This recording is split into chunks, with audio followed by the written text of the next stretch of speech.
Good morning, everyone. I'm Mary Grace Kudal and I'm thrilled to be here with you today for our lesson. Today's topic is, what kind of field am I? Let's read our title again.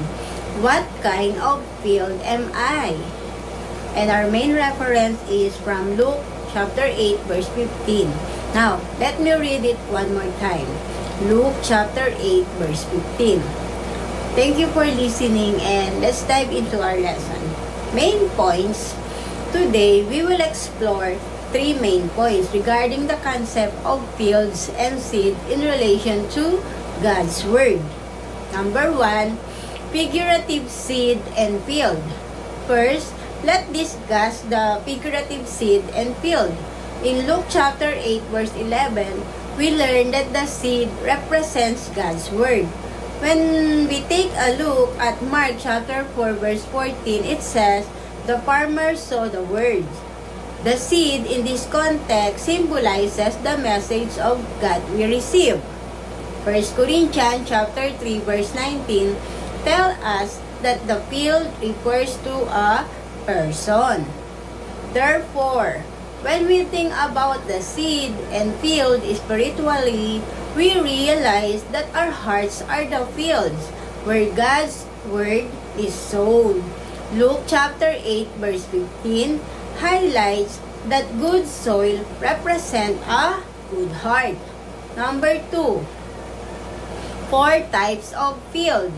Next, let's contemplate the 4 types of field. We find this in Matthew chapter 13. Number 1, the path. Matthew chapter 13 verse 4 and 13 verse 9 describe how seed that falls on the path are quickly taken away. Number 2, rocky ground. Matthew chapter 13 verses 5 to 6 and 20 verse 21 illustrate how seed sown on rocky ground spring up quickly but wither due to lack of depth. Number 3, thorny ground. Matthew chapter 13 verse 7 and 22 reveal how seed among thorns get choked and become unfruitful. Number 4, good soil. Matthew chapter 13 verse 8 and 23 show us that seeds sown in good soil yield a plentiful harvest.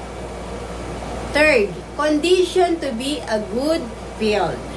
Now, let's discuss the conditions necessary to be a good field. According to Luke chapter 8 verse 15, a good field has good and noble heart. The condition to be a fruitful field include, number 1, hearing the word and retaining it. Number 2, producing a crop with perseverance. In our conclusion, as we wrap up, remember that the seed is indeed important. But where it so truly matters, despite having access to God's precious Word, if our hearts aren't right, we won't be able to bear fruit. So, I ask you, what kind of field are you? If you find yourself like the path, it's time to plow the hard heart and make it soft. If you're rocky, remove those obstacles. If you're thorny, clear away the thorns. Each of us who listens to the word should aspire to be believers who bear fruit by hearing God's word with a good and noble heart and retaining it with perseverance. By doing so, we can receive a harvest of 100-fold, 60-fold, or 30-fold. Thank you all for listening, and I hope you take this message to heart as you evaluate the condition of your field. Have a blessed day.